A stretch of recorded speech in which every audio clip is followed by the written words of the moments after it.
Alright, I said that we were going to get a lot of snow, and yes we did. We got about a foot of snow. It's so deep down here. So much. Actually, we didn't get as much as other places did. Other places got like 2 feet of snow, but we still got a lot of snow. And there's a lot of branches down because there was also a lot of wind. And I don't have school today. It's a snow day. So that's nice. So I have all day to relax and also film videos for you guys because you deserve it. So I'll keep you updated. Oh, this is so deep. Alright, it is the day after the storm, and the roads have mostly been cleared.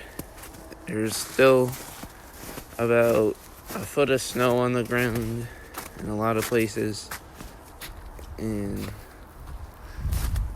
business has returned as usual, and we're supposed to get another one, so it's ramping up.